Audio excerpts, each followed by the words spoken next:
Olá pessoal, sejam bem-vindos a mais uma aula de disciplina de adubos e adubação. O tema da aula de hoje é calagem. Então, a condição desfavorável de reação do solo mais comum nos solos brasileiros é a acidez excessiva.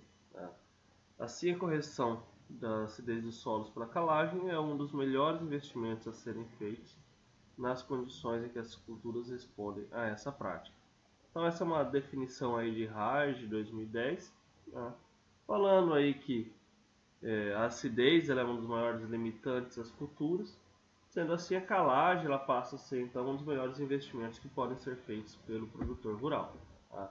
E por que isso? Por que essa fala de Raj? Tá? Principalmente devido a esse gráfico aí que vocês estão cansados de ver já desde as aulas de fertilidade do solo, as primeiras aulas de adubos, de adubação, tá? Que é esse gráfico que mostra o, o efeito do pH do solo na disponibilidade dos macro e micronutrientes do solo. Tá? Então vocês já estão carecas de saber que solos mais ácidos, eu tenho menor disponibilização de macronutrientes e alta disponibilização de micronutrientes. E o contrário é o inverso. Então, para a maioria, quando esse solo se torna alcalino, eu passo a ter maior disponibilização de macronutrientes, como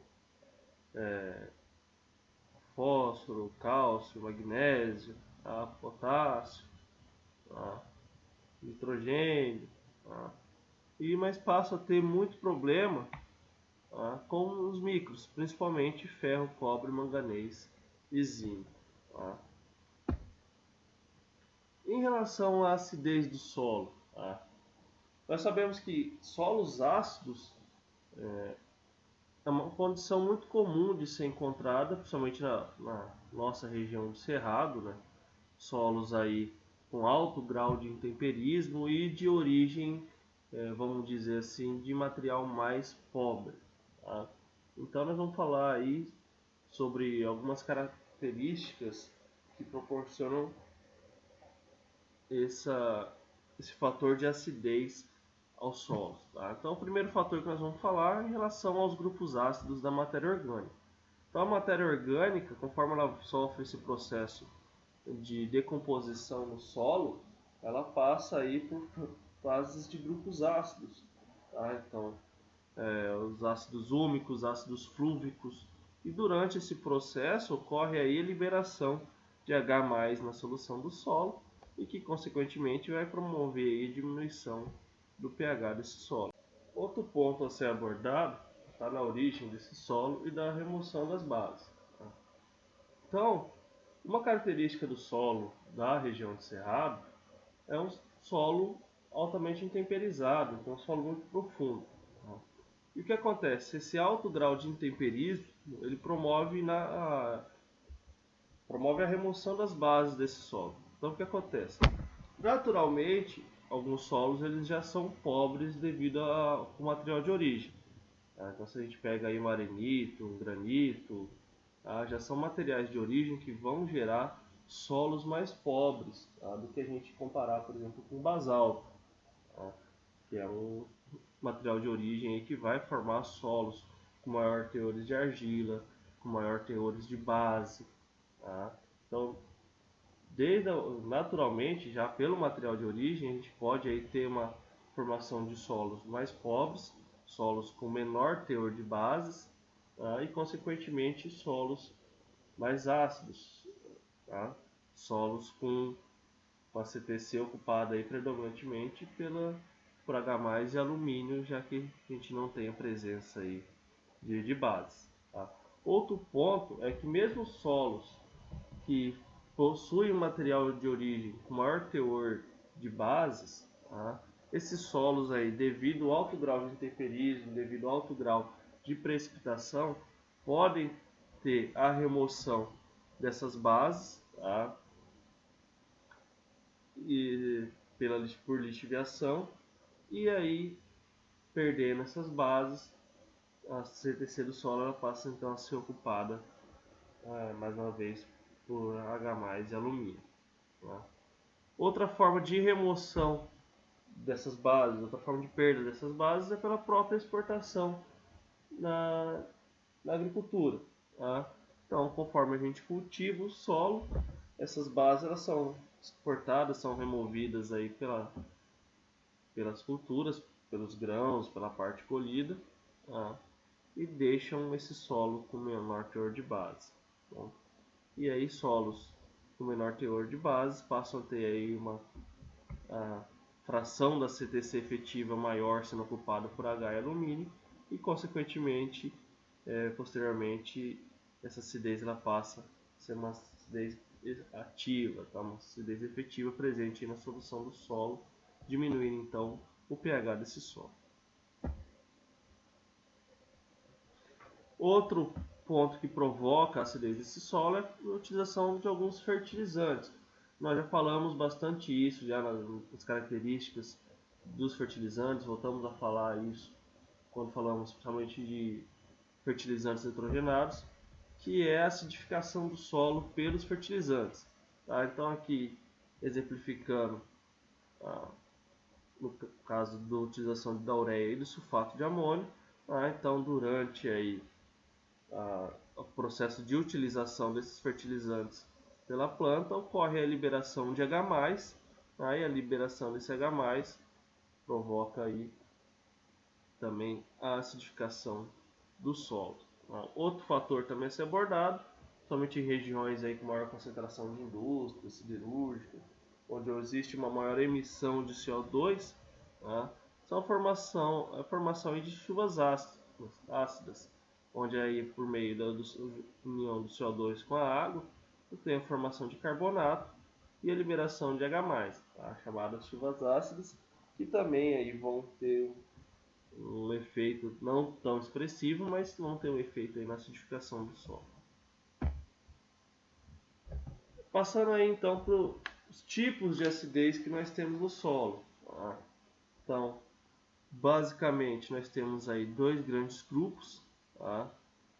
A acidez ativa, a acidez potencial, tá? Que são os dois grupos de maior interesse para nós. Tá?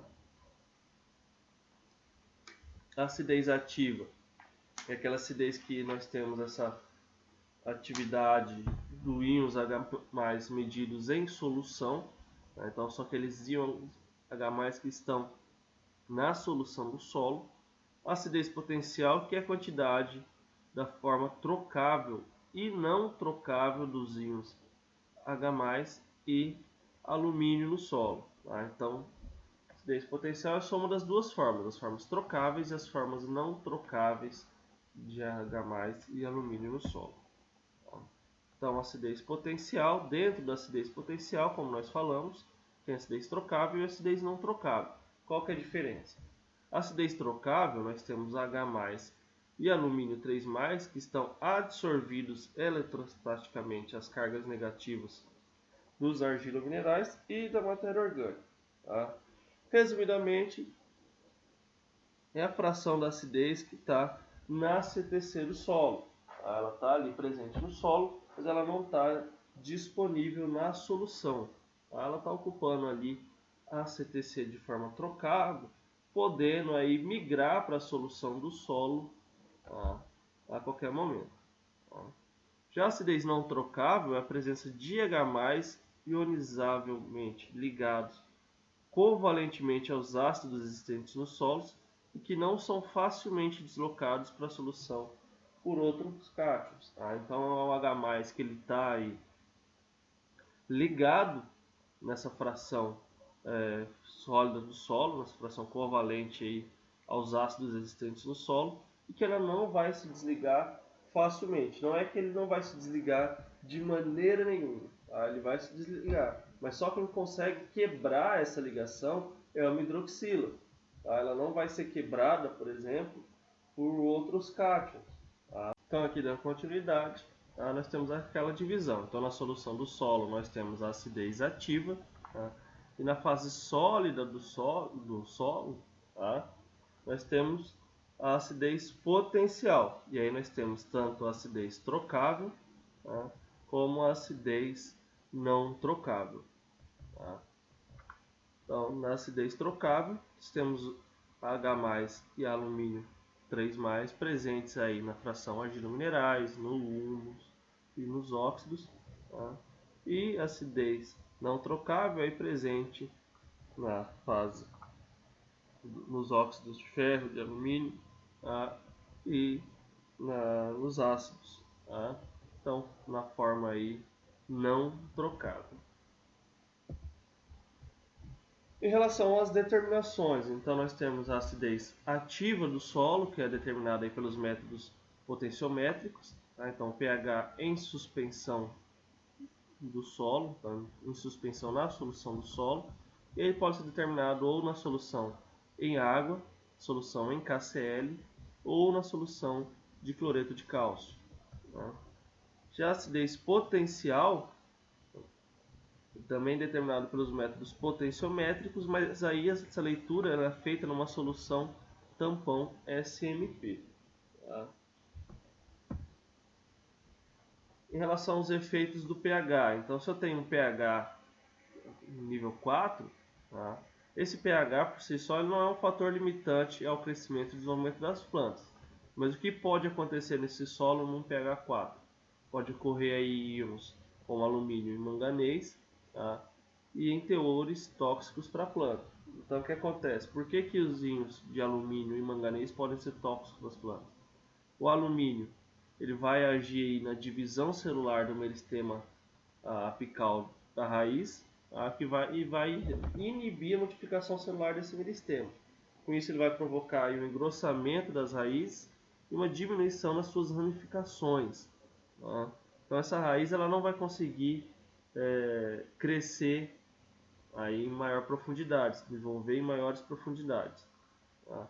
Já o manganês, se ele tiver aí numa forma tóxica para as plantas, ele pode se formar na parte aérea, afetando o crescimento foliar. Tá? Então, em forma tóxica, ele pode causar hematoxidez ao crescimento das folhas na parte aérea das plantas. E como funciona então a neutralização dessa acidez ativa, que é o H+. Tá?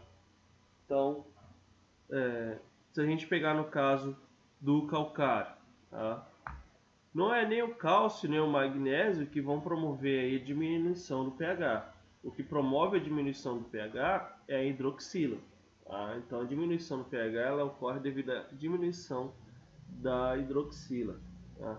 E como que essa hidroxila é liberada pela aplicação de calcário? De duas maneiras. Tá? Então, quando eu aplico carbonato de cálcio e magnésio, que é o calcário, na presença de água eu vou ter a dissociação, então eu vou ter a liberação de cálcio 2+, magnésio 2+, tá? E carbonato. Tá? Então eu vou ter a liberação de carbonato mais uma hidroxila. Tá? Então observem que ocorreu aqui. Como eu tenho H2O, tá? Então um oxigênio e um hidrogênio vai formar uma hidroxila, tá? Vai ser liberada aqui, certo? O outro hidrogênio ele vai ser ligado ao carbonato, então vai formar ao CO2, então vai formar CO3, perdão. Você vai se ligar ao CO3 formando o íon carbonato. Tá? Esse carbonato, a hora que ele receber mais uma molécula de água e se dissociar, ele vai formar o ácido carbônico, tá? Então ele vai receber aqui mais um H, vai formar o ácido carbônico, e por sua vez vai liberar mais uma hidroxila. Tá? Então eu tenho aí a liberação de duas hidroxilas, essas duas hidroxilas vão se ligar a H+, então uma hidroxila se liga a um H+, e forma água. Tá? Então, quanto maior a quantidade de hidroxilas liberadas, maior a quantidade de H+, que vão ser ligados a uma hidroxila e formar água. Com isso, eu diminuo a concentração de H+, e aumenta a concentração, o valor de pH. Tá? Por que acontece isso? Por que diminuindo a concentração de H+, aumenta o valor de pH? Porque pH é calculado em função da concentração de H+. Então, quando eu falo que o pH de um solo é 4, é 5, estou falando que é nada mais do que um cálculo utilizando o log em função de H+. Então, pH é igual menos log de H+, ou log de 1 sobre a concentração de H+. Então é dessa forma que é calculado o valor de pH. Então H+, que é igual à atividade de íons hidrogênios em moles por litro, ou íons em gramas por litro. Assim, uma solução de 0,0001 mol por litro de H+, apresenta um pH igual a 4. Então, se eu sei que a concentração de H+ nesse solo é de 0,0001 mol por litro, se eu fizer log de 1 sobre essa concentração, eu vou ter um pH igual a 4. E da mesma forma, lembrando que o inverso de log é um expoente, é uma exponenciação. Então, se eu pegar e fizer uma exponenciação elevado a menos 4, eu vou ter aí a concentração de 0,0001, que é a concentração de H+ em mol por litro.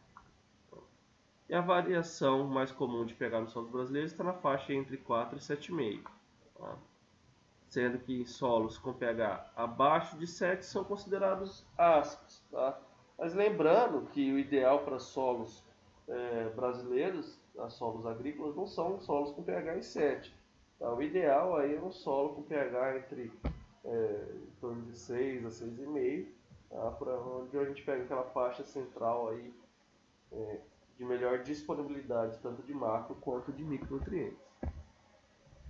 Em relação à neutralização do alumínio. Então, como o H ele tem uma carga positiva, ele é H+, eu consigo neutralizar o H+ só com uma molécula de hidroxila. Mas para neutralizar o hidrogênio, eu preciso de 3 hidroxilas, porque ele é carga 3+. Então eu preciso de 3 hidroxilas e aí eu neutralizo uma molécula de alumínio.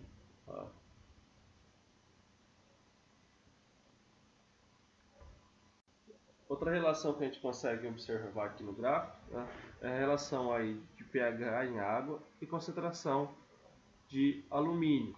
O que a gente pode observar aqui? Que em pHs acima de 5, a gente já não vai encontrar mais presença de alumínio nesse solo. Então, se a gente pegar aqui até 4,5, até antes de 5, a gente pode ter uma concentração aí acima de 0,5 centimol, arredondando aí numa análise, a gente pode ter aí valores de alumínio em torno de 1 aqui. Mas abaixo de 5, praticamente a gente não, entre 5 e 5,5, a gente já não tem mais alumínio presente nessa análise. Então, como a gente pode observar aqui em algumas análises. Então, observem aqui, pegar sempre abaixo de 4,5, 4,4, 4,2, 4,1, 4,1. Ó a concentração de alumínio, todos com presença de alumínio. 10, 18, 13, 13, 14. pH chegou em 5, então 1 alumínio, 4,5, 1. Passou de 5, 0, 0. Então, pHs acima de 5 a gente já não encontra mais a presença de alumínio nesses solos. Outro ponto importante a gente falar é sobre o efeito tampão. O que é um efeito tampão? O efeito tampão é uma resistência à mudança de pH. Então, o que é uma... Então, quando a gente fala, por exemplo, uma solução tampão, é uma solução que não vai ter alteração de pH. E o efeito tampão do solo? O que é isso? Se a gente pegar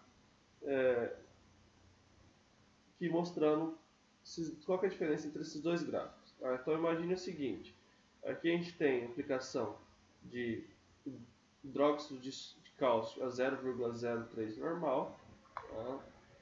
sendo aplicado em diferentes doses. Então 5 ml, 10 ml, 15 ml, 20 ml. E aqui uma curva mostrando o efeito do pH, o efeito do pH. Então aqui nesse exemplo, com 20 ml de hidróxido de cálcio, a gente saiu de um pH 5 e passou para o pH 10. Tá? Nesse outro exemplo, com os mesmos 20 ml de hidróxido de cálcio, saiu-se de um pH 5, tá? Ou melhor, até um pouco acima de 5, tá? E não se chegou no pH 10. Tá? Então o que aconteceu? Nesse solo, onde já saiu de um pH maior que 5, enquanto esse estava até um pouquinho abaixo de 5, e com a mesma quantidade de hidróxido de cálcio que foi aplicado nesse, não se chegou no mesmo teor de pH, no mesmo valor de pH do exemplo anterior. Por quê? Porque nesse exemplo aqui a gente teve um efeito tampão superior a esse, ou seja, a gente teve uma resistência a uma mudança de pH superior a esse caso. E no solo, por que isso ocorre? Tá? Lembra que a gente falou de acidez ativa e acidez potencial? Tá? Na acidez potencial, o que a gente tem aqui? Tá? A acidez trocável. Né? Então, o que acontece? Tá? A concentração de H+, que a gente tem aqui nessa acidez potencial, nesse solo com essa acidez potencial maior, tá? Ele vai migrar para o lugar da acidez ativa. Então, o que acontece? Quando se aplica calcário e ocorre a liberação das hidroxilas que vão neutralizar os H+ presentes na solução do solo, que é a acidez ativa, conforme ocorre a neutralização da acidez ativa, essa acidez potencial é como se fosse um reservatório. Tá? Então, toda essa acidez trocável, ela vai como se fosse substituir a acidez ativa. Tá? Então, vai ocorrer essa substituição. Então, essa acidez trocável que está aqui, ela vai passando para a acidez ativa. Então, ela vai substituindo. Tá? Então, quando eu tenho uma acidez potencial muito elevada, é muito mais difícil neutralizar o pH desse solo. Tá? Então, eu preciso de uma quantidade de calcário maior. Então, se a gente pega esse exemplo aqui, tá? Tanto o solo A quanto o solo B, os dois têm o mesmo pH, pH 4.4, 4.2. Tá? Só que olha aqui, no solo A é necessário 6 toneladas e meia de calcário para neutralizar essa acidez.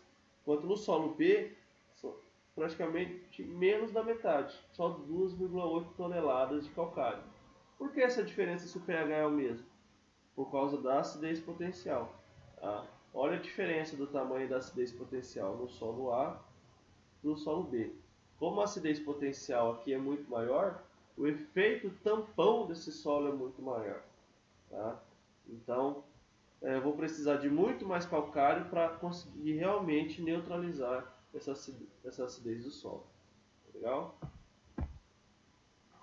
Outro ponto aí, tá? Nós vamos falar agora sobre os princípios, continuando sobre os princípios da calagem. Tá?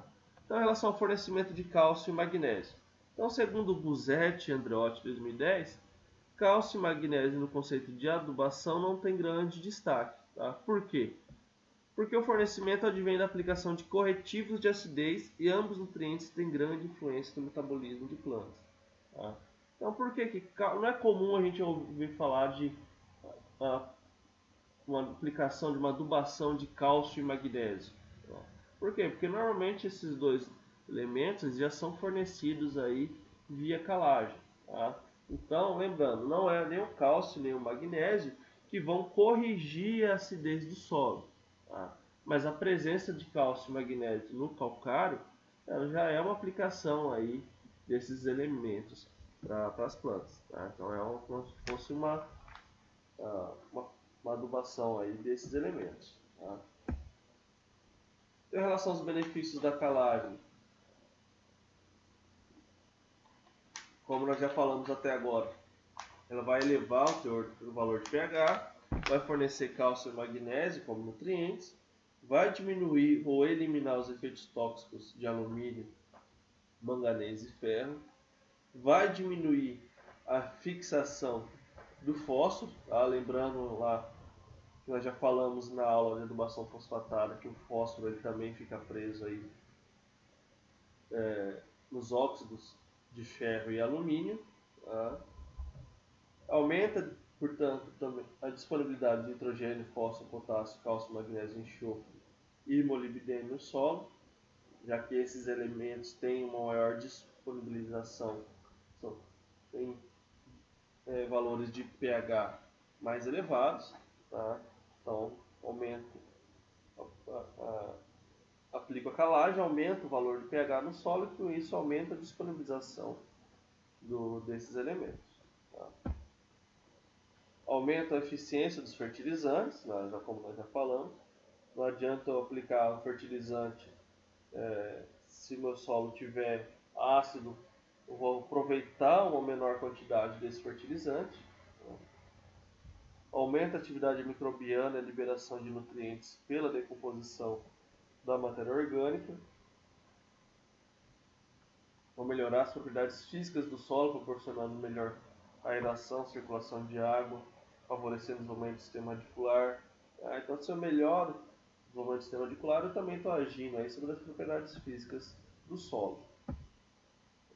E tudo isso vai proporcionar aí um aumento de produtividade.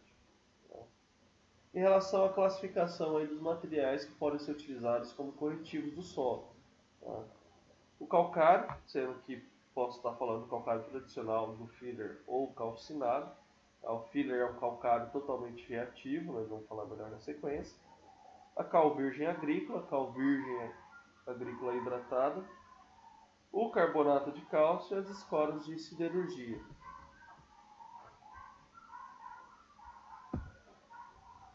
Então, o calcário tradicional, aí, que é um produto obtido pela moagem da rocha calcária, né, tendo como principais constituintes o carbonato de cálcio e o carbonato de magnésio. Antigamente, o calcário ele era classificado como calcítico, magnesiano e dolomítico. Se tinha uma concentração menor que 5% de óxido de magnésio, era o calcítico. Se tinha entre 5% e 12% de óxido de magnésio, era o magnesiano. Tá? E acima de 12% o dolomítico. Tá? Hoje em dia essa classificação mudou. Então mantém menor que 5% de óxido de magnésio o calcítico. Tá? Entre 5% e 12% de óxido de magnésio é o dolomítico A. De 12% a 15% do óxido de magnésio é o dolomítico B. Entre 16% e 20% de óxido de magnésio e dolomítico C. Tá? Só corrigindo, pessoal, aqui está invertido. Tá? Entre 5% a 12%, classificação antiga, entre 5% a 12% de óxido de magnésio era o dolomítico. Tá? E acima de 12% de óxido de magnésio era o magnesiano. Tá? Estou fazendo essa correção aqui. Mas a classificação nova é essa. Então temos o calcítico e o dolomítico. O dolomítico pode ser tipo dolomítico A, B ou C. O filler é o calcário natural, mas micropulverizado, então com 100% de reatividade. E o calcário calcinado, né? Então é um produto industrial obtido pela calcinação parcial do calcário. Tá? Então os constituintes são o carbonato de cálcio, o carbonato de magnésio, tá? Não decompostos do calcário, e o óxido de cálcio, o óxido de magnésio, o hidróxido de cálcio e o hidróxido de magnésio, que são proporcionados pela hidratação dos óxidos. Então, no caso da cal virgem, que é um produto obtido industrialmente pela calcinação ou queima completa do calcário, então nós vamos ter aí a formação de óxido de cálcio e óxido de magnésio. Então aí, com a aplicação desse óxido de cálcio e magnésio mais água, ocorre a dissociação, então vai ter a liberação de cálcio, magnésio, mais duas hidroxilas, como nós já mostramos aí anteriormente. Tá? Então uma hidroxila neutraliza um hidrogênio, 3 hidroxilas, um alumínio. O hidrogênio eu vou ter a formação de água, tá? E o alumínio, o hidróxido de alumínio. A cal hidratada agrícola, a cal steam, que é um produto obtido industrialmente pela hidratação da cal virgem. Então, vão ter como constituintes hidróxido de cálcio, hidróxido de magnésio, com a presença de água, da mesma forma, a liberação de cálcio, magnésio e duas hidroxilas. E o carbonato de cálcio, que é um produto obtido pela moagem de margas, corais e sambaquis. Então, margas, que são os depósitos terrestres, né, de carbonato de cálcio e calcário. Os corais e sambaquis, que são depósitos marinhos de carbonato de cálcio. Outro produto são as escoras básicas de siderurgia, tá, que são subprodutos aí de indústria de ferro e aço, como materiais constituintes o silicato de cálcio, silicato de magnésio. Tá? E da mesma forma, na presença de água, vão promover a liberação de hidroxilas que vão neutralizar o H+, e o alumínio 3+. Tá? Lembrando que o uso de escoras de siderurgia eles são bastante significativos no estado de Minas Gerais, tá? por uma questão de logística. Tá? No estado de Minas nós temos aí a presença de muitas siderurgias e as escoras como rejeitos aí dessa indústria, da indústria siderúrgica. Então eles se tornam economicamente viáveis, pensando aí no deslocamento, no transporte, em áreas próximas, que torna o seu uso significativo principalmente no estado de Minas Gerais. Em outros estados, já não, o uso já não é tão expressivo devido ao custo com o transporte.